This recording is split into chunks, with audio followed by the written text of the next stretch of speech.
Hey, what's up everybody? 3D Theory here. Today we've got a fun little treat for you. This is a enclosure for the Bambu Lab A1. It's done by TopCube. They also send us an extension cable set so you can put the AMS on top of the enclosure. And I just want to go ahead and thank TopCube for sending me this 3D printer enclosure for the Bambu Lab A1.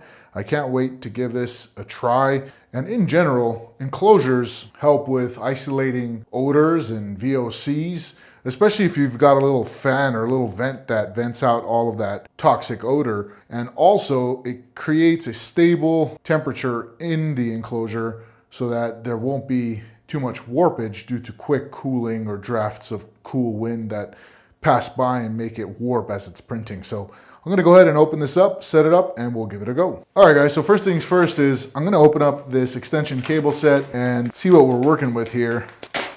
It's a very simple little setup. They just give you some what looks to be PTFE tubing and a little extension cable for the cable that wires up to the back of the A1 for the AMS. All right guys, so I'm gonna go ahead and open this up now. So we'll do a little quick unboxing here. All right, so as we open it up, we do have a little installation guide.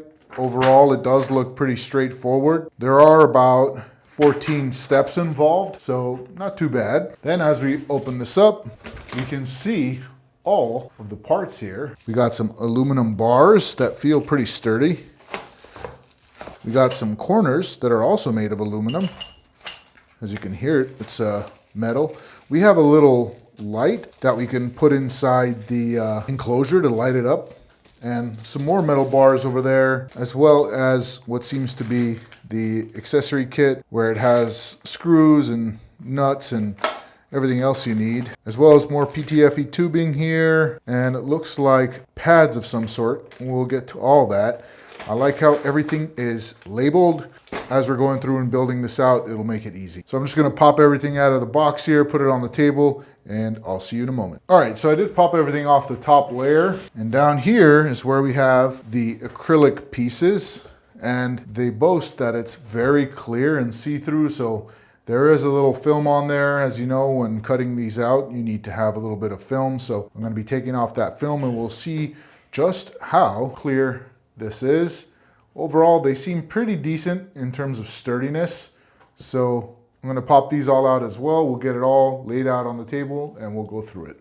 Okay. All right, guys, so here is that manual. It pretty much tells you everything you have down here in the bottom left-hand corner.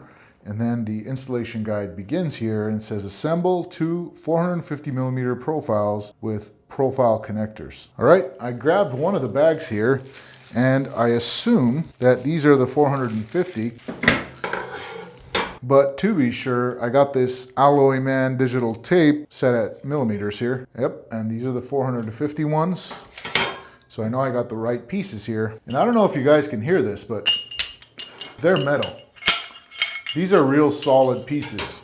That's one thing I like about it. There's enclosures out there that are made of some sort of nylon material, which is fine and dandy, it does the job, but if you want something that's made of high quality materials, I think this is it, guys. And so far as I can tell, just by touching the materials and seeing how they were manufactured. So I'm gonna go ahead and just pop these in right here. Just like that. Do the same for this. Just like that. So it asked me to do two. Then over here it says set screw M3 by 6. It's in package 7. So I mean, it doesn't get much more clear than this. So here's packet 7. They put it right in the front for you. Neat. Okay. They give you the tool and everything, so it's pretty foolproof. They also give you a few little Allen wrenches, as well as one that has a handle like a screwdriver. And it pretty much just tells you 2 screws go in there. And since I have 2, and there's 4 on each one, I'm gonna need 8. And right off the bat, I'm just gonna pop these in this little container that I have from buying previous things, and I just keep these little containers. I feel like they're pretty handy. And it looks like this is gonna be the one that is able to screw it in. And they don't really have a head, they just have a little hole. So you just pop it into the side that fits, just like that. And we'll start screwing them in. And I'm just gonna go ahead and do the same for the rest of them. All right, and these end pieces are on there pretty well. Next in line is step 2. Install the remaining 2 450mm profiles with the components assembled in the previous step, and put the back acrylic into it to complete the back frame of the enclosure. And for this one, we need set screw M3x6, again package 7, and simply we'll need 2 each, it looks like. All right guys, and when looking at all the acrylic walls here, it looks like the back acrylic is a little bit smaller than the rest of them. So that's a good way to know which one the back acrylic is.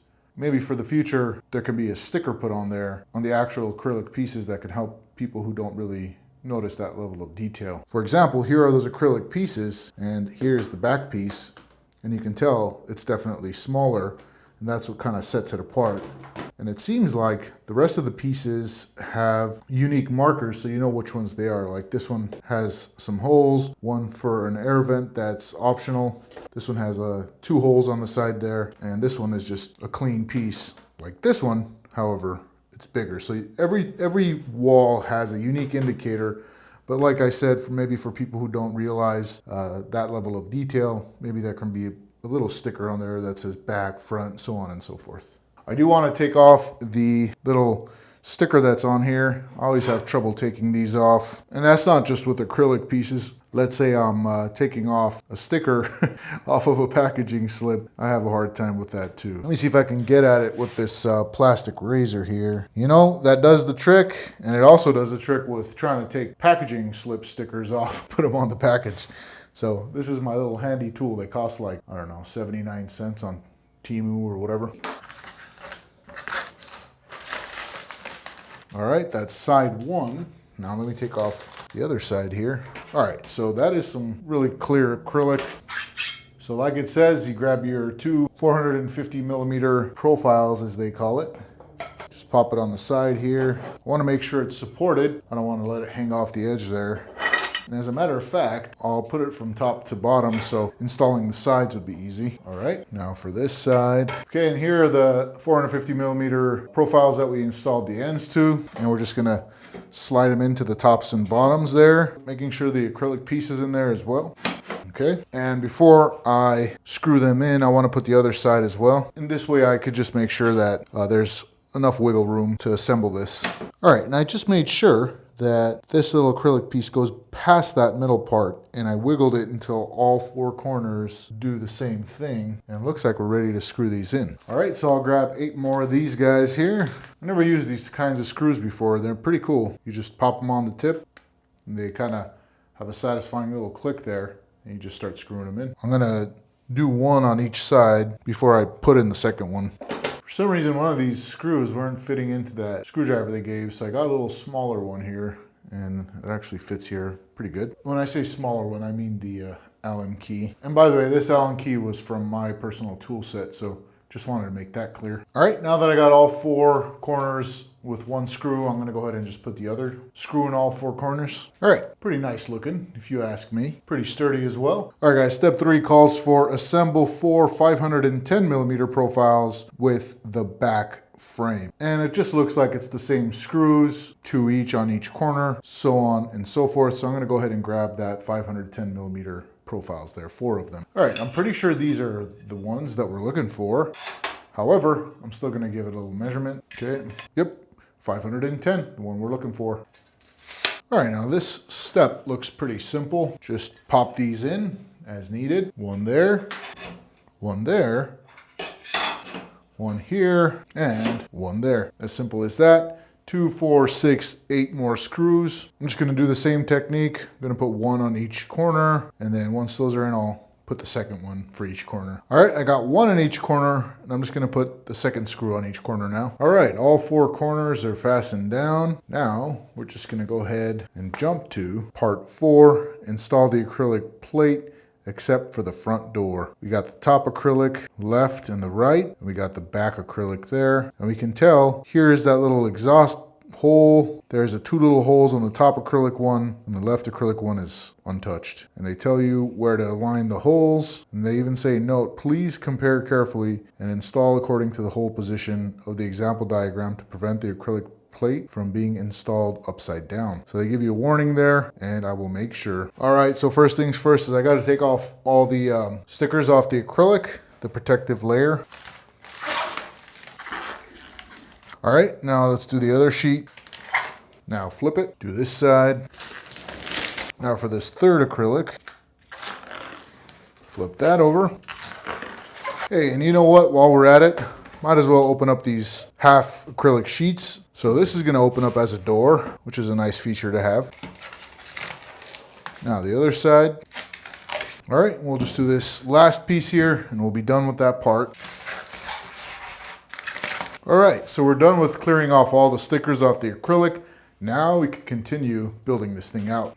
All right, since I know this is the back, I want to install the top acrylic piece, which has those 2 little holes there in the back there. Here's that acrylic piece. We got the 2 holes there, which line up with the 2 holes right there. And I'm just gonna carefully slide that in. All right, and that's in. We got the 2 holes there. All right, the next piece should be easy. It's the left acrylic, which is pretty much just a clear sheet. I'm just gonna slide it in very carefully, and that's in there perfectly. And last, we have that one with a little vent there, so it's gonna be on the bottom left-hand corner, that vent. And I'm just gonna make sure that vent's on the bottom left-hand corner, and just slide that through carefully once again. Very nice. So it doesn't tell us to screw anything in yet. In fact, it tells us to build the top part now. So I'm gonna go ahead and move this out of the way and build that top part. All right, and this part's simple and easy enough, just like we did in the very beginning.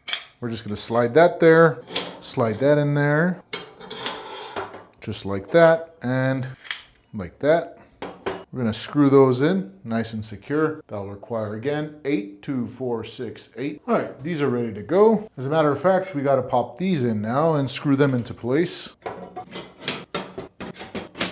Just like that, and I'm just gonna go ahead and put in the screws now. And once again, it's gonna require 8. All right, now that this piece is ready to go, we can move on to step 6, install the 4 hinges that secure the front door, cylinder head package number 2. So from our little bag here, I'm gonna look for number 2.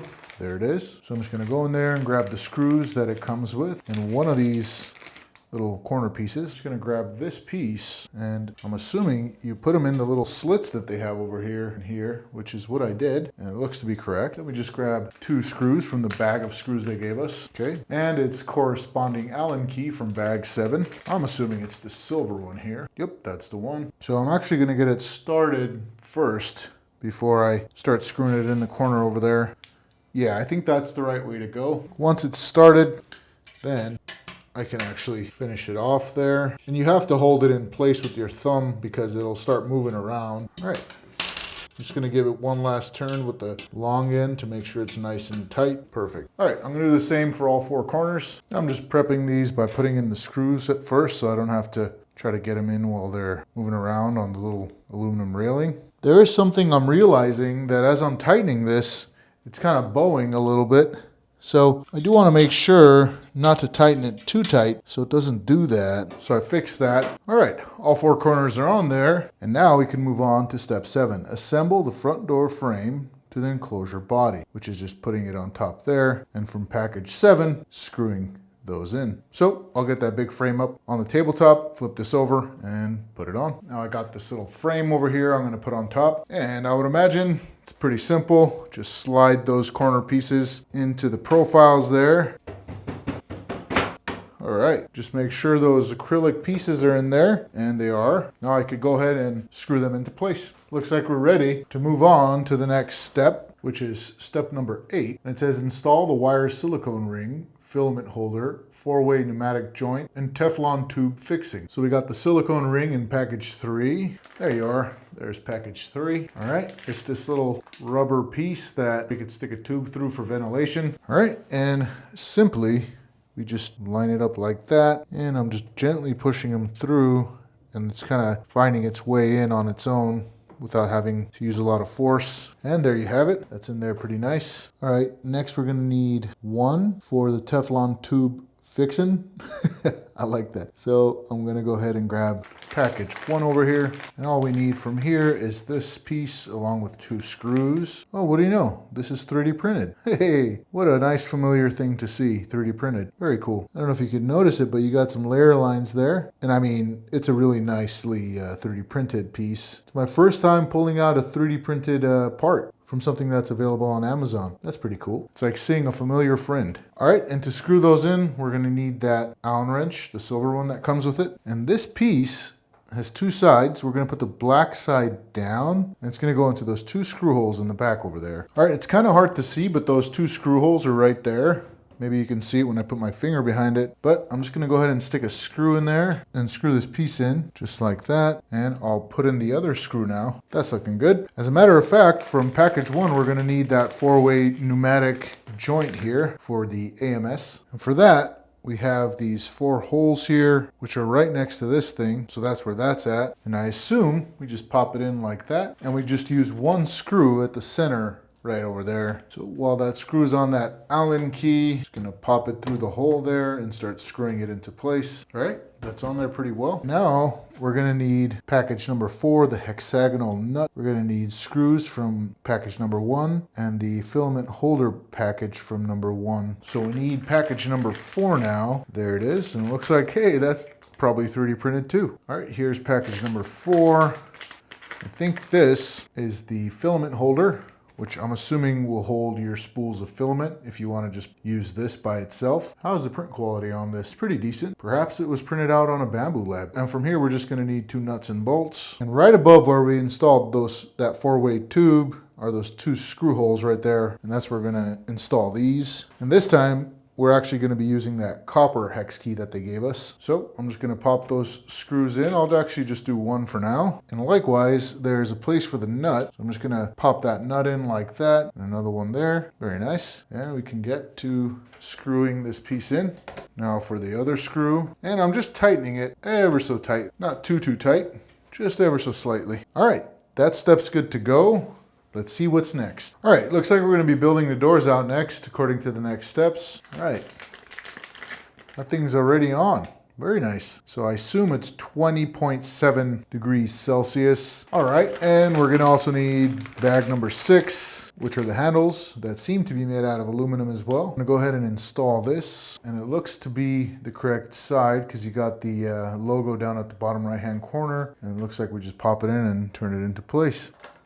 Just like that. Just gonna go ahead and grab a handle. Yeah, these are aluminum as well. I really like that they're metal. Feels really nice. All right, according to the picture, we're just gonna pop it on like that and use these 2 screws it came with. And this time we're gonna be using the silver Allen key. All right, so there's one small detail that I forgot to mention. There's a rounded head screw that goes closer to the logo over here. And then we also have a countersunk head screw that's flat, and you have a little magnet piece. So we'll go ahead and put in this rounded head screw that's closer to the logo over here. For the magnet, we're gonna stick that countersunk screw into it and screw that piece there, just like that. Now we have these hinge axes here. All right, before I fully tighten that, I'm gonna go ahead and screw in the other one here. And again, I'm just screwing them in gently, not too tight, not too loose. It does look a tiny bit crooked on there, but hopefully it'll work just fine. All right, now we can move on to the right door, and we're simply gonna do the same thing with the handle here. All right, we got both of those in, and we're gonna grab another hinge here and a couple of self-tapping screws, and we'll just pop them in there. I don't know why these come out a little crooked, but hopefully it's gonna be just fine. As you can see, there's a little bit more of a gap down at the bottom than the top there, but I think it'll be fine. Well, I think I'm getting tired because this was supposed to be up top over there, and that's supposed to be flipped on its back. So I'm just gonna go ahead and fix that really quick, and then I'll come right back. All right, I got the hinges on there correctly now. And for the right door there, so now we can go to step 11 that says install the left acrylic front door A. All right guys, so we got the enclosure flipped the right side around. So now the filament spool holder is right there. We got that little exhaust in the back over there. I'm gonna grab the remaining 2 hinges, and I'm simply just gonna pop one here, and they fit pretty snugly in there because we're still gonna have to screw them in. So I'm just gonna grab this hinge, pop it in like that, up, and that fit nicely. Just gonna go ahead and grab 2 self-tapping screws over here and start screwing it into place. Just like that. I'll grab this one, screw that into place. We have one working door, and I'll put the other door in now. And there you have it. It's looking pretty nice. Hopefully there's no draft or anything that goes in with those tiny little cracks. Not sure if it will be, but you could definitely see it. Here we have a big hole, and as it goes down, it closes tightly, and they kind of rub up against each other, but hopefully this doesn't create any sort of issues. Maybe I could put a piece of tape there, but we'll see. Now we're gonna move on to step 13, install the LED light and magnetic baffle, and we're gonna need package 5 for all that stuff. Here's package 5. All right, so I'm gonna go ahead and open these doors. All right, so I'm gonna go ahead and install that magnetic baffle over here, center it out as best I can. So here are the screws we're working with. These are pretty familiar. We usually see these on older generation 3D printers. Gonna pop that on and loosely put this on here, just like that. Same with this one. Gonna loosely pop that on. We're just gonna pop it in right here, and they're gonna go in horizontally. Using the copper Allen wrench over here, we'll just tighten these into place. Let me just make sure these are centered. Yep, that's pretty good. And I'm just gonna tighten it. And with that in there, it magnetically holds it into place there. And in that way, they're not moving around. It actually did a good job over here. That little hole is still there, but not from the top, and they don't kind of wiggle around like they did in the past. So it's looking pretty good. And all we've got left now is to install that light. All right, and here's that light that it comes with. Pretty slim light there. And that light has a little clip that you just stick the screw through like that. And this familiar piece there, and you just stick it up top. All right, so I got one in here. I flipped the TopCube enclosure upside down so I can do this easier. So I got one in there, and I'm gonna do the same thing here. Just grab that screw, pop it in right there, grab this piece, screw that in, and let's say that's about equal, and we'll just tighten that up just like that. All right, and once that's tightened into place, you can easily just pop the light in, just like that, and that light is ready to go. Now in bag number 8, they gave us some of the PTFE tubing, some of this non-slip material here, as well as these 2 strips, which I think are to cover the wiring as we feed it through. Since they did give us this EVA, as they call it, to allow it not to slip, might as well just apply it over here on the bottom side while we have it flipped. All right, so I'll just cut a bit that I see fit over here. I'll just simply take off sticker here, and I'll just pop it on like that. Same with the back end. Just gonna line it up as best I can. Now this is optional, but since they gave it, I figured might as well just pop it on. Now for this side, and last but definitely not least, we can pop it on this side here, just like that. All right, and so I'm gonna flip this thing around, wire it through, put those little plastic caps on the edges, and go from there. All right, I got this little rubber piece they gave us. Just gonna wire this through over here. You can just grab this little piece. All right, that's looking good, very nice and seamless there. And the only place where I really visualize this thing coming out is through there. So let me give it a try, because I don't really see any other place it can come out of. So I'm pretty sure that's it. And here's that other strip. Just gonna start putting it through. Yeah, that looks pretty good to me. And then from here, we can turn it on. All right, guys, so we got the box pretty much built out. We just gotta get the A1 in there now and use that PTF tubing that they've given us to let it come out of that little X pattern hole there. And they also did give us, that I mentioned in the beginning, these extra tubes and wires, which is gonna allow us to set the AMS light right up top there so that doesn't take up as much space, because as you know, I'm using this top mount over here, so we'll get that set up next. All right, guys, so I went ahead and took off the top mount over here, and I put it back on this original stand over here, because that's how the TopCube extension kit works. And all that really comes with the extension kit really are 4 PTFE tubes that I suppose are longer so that it can go from here all the way to the top over here. And it also comes with an extension cable for the AMS input. And I kind of decided to put the light wire down at the bottom corner and out through the corner as opposed to out of here, because it was creating kind of a big gap right there. So I really didn't want to make it come out of there because it was hanging and it was creating this gap. So I decided to just take it out of the corner. And so I'm not quite sure how this wire is going to come out for the AMS, but I'm pretty sure it's just going to come out through the bottom or something like that. But nonetheless, I'm going to get this set up and I'll show you the process here. All right guys, so I'm just gonna go ahead and plug these in. It's pretty much exactly like the Bambu Lab AMS kit, in terms of you just pop them right in. And once they're all in over here, it's just a matter of plugging them in. And I'm trying to use a little bit of strategy here where the closest one to the AMS goes to the furthest one and so on and so forth. So in this way, it takes up a little less space. Next comes the extension cable for the AMS. And so we're simply just gonna plug that in. And I think for this one, since it's a little bit thicker of a diameter, I'll probably just stick it through this hole for now. And that's pretty much ready to go. I'm gonna put the A1 in there and we'll start printing out. All right, guys, so I got the A1 in there. I usually have a little bit of a bigger chute for the A1 because if you're using multicolor, there's a lot more filament waste that comes out. But I got that standard size one and I made a smaller version for these printers on this rack over here. I kind of shrunk it down this way, and luckily that's the one that fit in here. And overall, it's a pretty tight fit, especially because I have these supports back here on for the top mount, which I took off, but I really didn't want to have to take those off, and it seemed to fit. Now, one thing I do want to mention is there are these gaps down here because of this cable that's coming out. And I mean, I can take it out through this hole too, I would imagine. So I think I might do that for the power cable, but not sure if I want to do that yet. And I don't know if it'll actually have enough length, but you know what? I'll try it the way I have it. I have the AMS coming out of this hole. I have the power cable for the light right there coming out of here. So you can kind of see the light turning on and off there, which is pretty neat. There is a little bit of air pockets here and there, but I would imagine it's most likely going to be okay. I just have to plug in these PTFE tubing to those ports there, so I'm going to go ahead and do that now. Now in the package, they did provide some extra tubes. Maybe I can replace the longer tubes here with the shorter ones that they have provided. So I'm going to give that a try. I'm going to take out the tubes that come with the Bambu Lab and replace it with those. And maybe it'll shorten the distance and not create such a strange little loop that you see there. So if I'm reading this correctly, and maybe in the future they can put this in their manual as well, this is really short.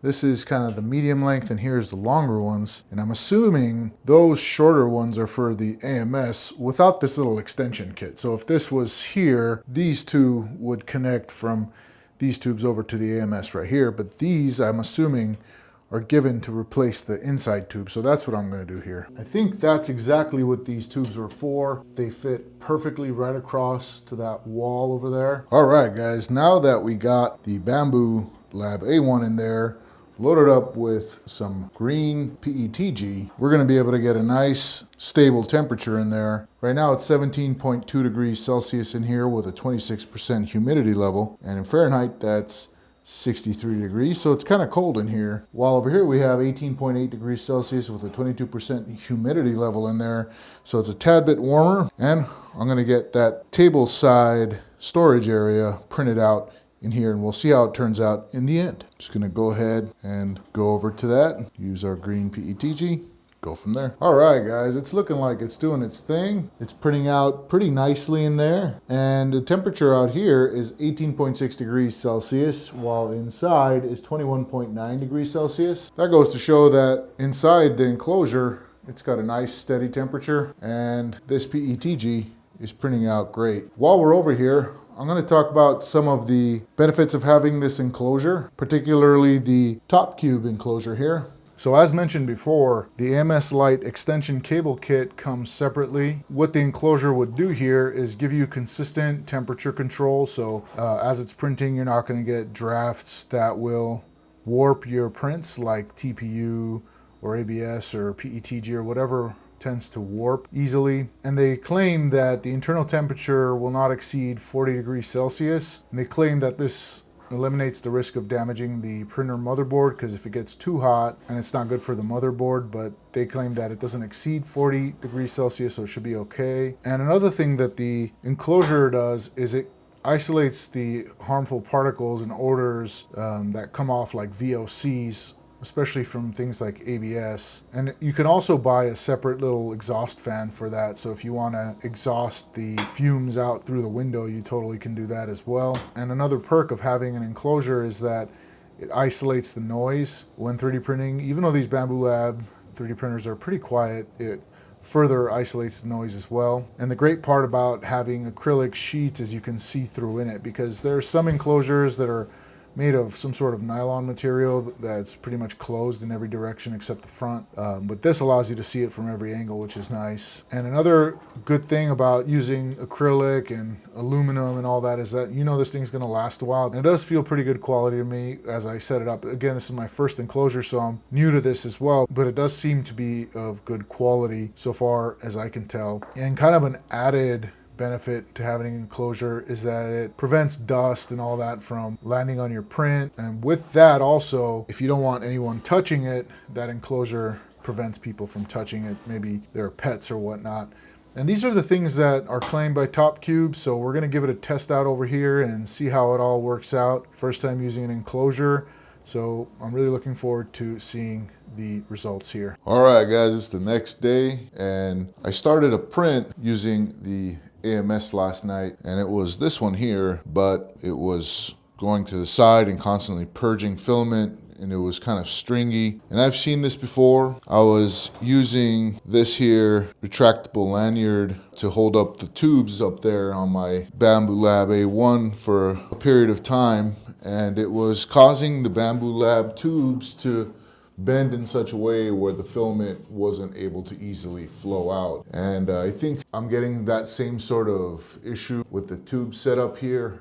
It's bending it in such a way where it's just not able to give me a smooth flow of filament. It could also be my AMS unit. It might not be strong enough. I don't know.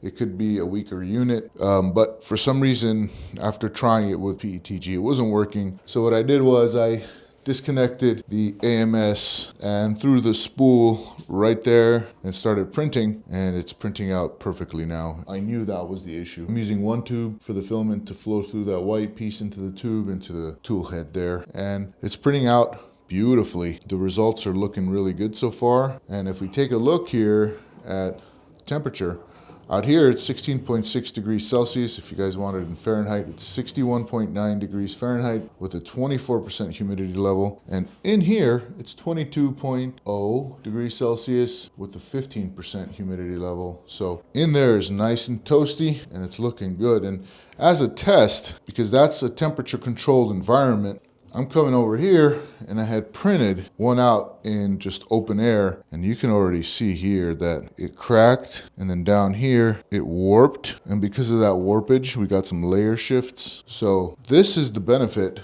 of using an enclosure, and you can see the sides there are lifting up a little bit, and it's the same exact model.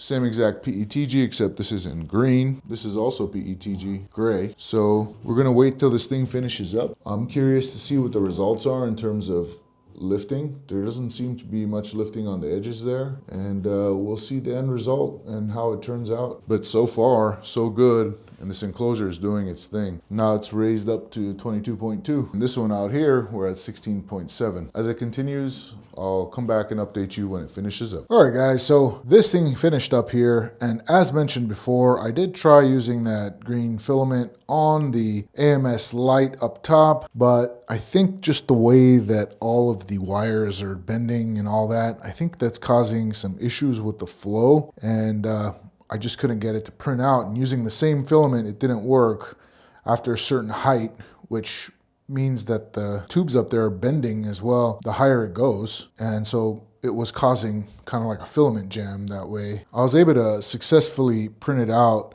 about this high, but as you can tell, there was under extrusion going on because of the flow of the filament. However, using the same spool, and I just popped it on that white peg there, it was able to print out just fine, no hiccups whatsoever. And so I'm gonna go ahead and take this off here. Comes off nice and easy. As a matter of fact, let me just pop it off this way. There you go. And let's actually take a look at and see if there's some warping going on. So I think as it cooled, there was a little warping that happened on the sides there, but I'll give you a comparison as to how much warping there is when it's printed out in open air as opposed to in the enclosure here, and you can see that there is a huge difference. And let's see, was there any sort of layer shifts or cracking? Not at all. It looks very clean and very nice. And there you have it. This is looking really sweet. And we'll do a comparison over here on the side. All right, guys, so here's a side-by-side comparison. We have some warping here, as you can see. If I press down, that's pretty high up off the ground there. And lo and behold, this also has some warping, but definitely not as bad. It seems like one side is warped as opposed to both sides. In all honesty, I didn't see it warping while it was printing. It might have just been as it cooled, it warped a little bit. But overall, this turned out a lot better. And this warped during the print. And because it started warping during the print, we ended up seeing a lot of layer shifts there. As you can tell, it's all along here and there on the inside. And over here, it went so far as to split and crack. So, yep, there you have it. And it definitely caused some serious issues with this print. And it's not looking good. And just a reminder, this here is the gray one, which I printed in open air over there on that printer, and the green one over here I printed out on the A1 in the enclosure. So with that, you can see in the back here as well, horrible layer shifts. And I particularly wanted to print a piece that will span the width of the build plate, because these are known to have some slight warping on the edges. No matter what you do, it seems like it's always there. And that's just because the center heats up more so than the edges, and the edges cool down of the build plate as opposed to the source of the heat, which is in the center. And I did have a long piece here as well. And if you take a look at that, that's actually pretty decent. Not a lot of warping there. And if you take a look over here on this one, not a lot of warping on that either. Seems like maybe there's some slight warpage. If you take a look here, yeah, there's some more warpage actually. I didn't even see it on the other side. But overall, that printed out a little better than the big piece over here. And so this here, just on a side note, I created so I can store all my stuff on the side of my table, and I'll show you how it works. All right, guys, so once we have it kind of screwed in on the bottom there, it holds my remotes, my calipers, my measuring tape, as well as, I mentioned, the thickness cards that I have on my Makeover that help you visualize what each measurement is, the thickness of it. So this is a 0.3 millimeter thickness, and it shows you, and it goes all the way up to 4 millimeters in different increments. So make sure to check that out. It's on my Makeover for free. And just having it here while I work is very helpful. All right, guys, it's a couple of days later, and it's after we printed the successful print here with the single spool holder. I wanted to give this AMS a try one more time, and it looks like it's actually working. It's not purging or anything like that, no excessive stringing. So I'm very hopeful about this print. This is actually the little fidget that I have on my Makeover, the little fidget nut and bolt. And I'm feeling pretty good about this print.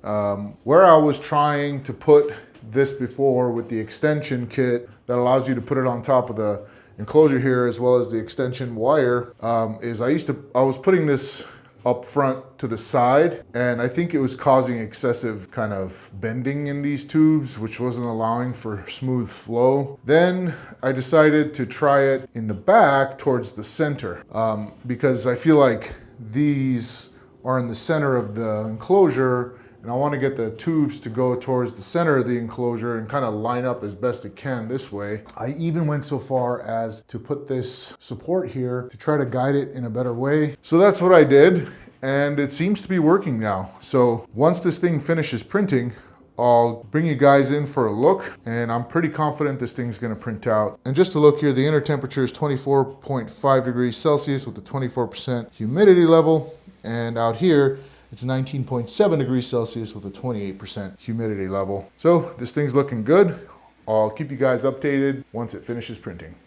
All right, guys, just a quick little mid-progress update. It's printing out really nice. It's doing its thing there, and it's about halfway done. And right now, inside is about 29 degrees Celsius with a 13% humidity level. And we have a 94 degrees Celsius, 24% humidity level out here. And it is looking good. I just wanted to get a little mid-progress update in there, show you where it's at, and that it's been printing pretty good. There are a few purges on the side there, so there is a tad bit of friction going on, and you can see the strings there.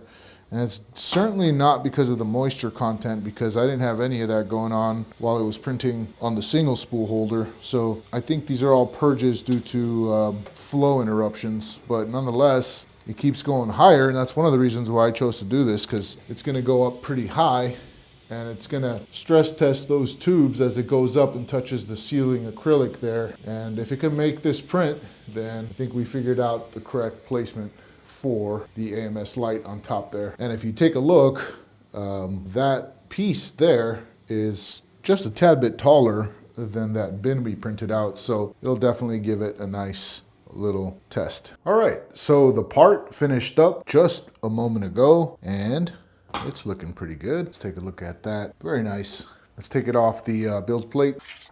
All right, guys, how's the quality? It's looking pretty good. There is a little bit of under extrusion there. How about on the part itself? That's looking good. Let's do a test. Yeah, this doesn't really have that under extrusion like there is there. That might be from the little filament purge that I saw, but let's see how it fits in. All right, this thing is so neat. I love this thing. Very good. All right, very cool. Yeah, it did its thing. It's pretty solid and sturdy, so I'd call that a success. All right, guys, so I'd call this extension tube that allows you to put the AMS Lite on top of the enclosure a success. You might have to do a little bit of strategic placement of the AMS so it has the best flow with the tubes. But again, I think it's also a possibility that it's just my AMS Lite, but I really can't say for certain. I know though that when those tubes are bent in a certain way and it restricts easy flow, it does do that purging all the time. And then you'll get errors that say your filament's jammed. But nonetheless, we got a couple of great parts out of it, and I really enjoyed working with this enclosure. I just want to thank TopCube for sending over this enclosure for the Bambu Lab A1 along with the extension tubes and the extension wire. If you guys are interested, please check it out. It's in the link in the description below. All right, guys, that about wraps it up for today's video. Thank you so much for joining me. Until next time, peace, love, and joy.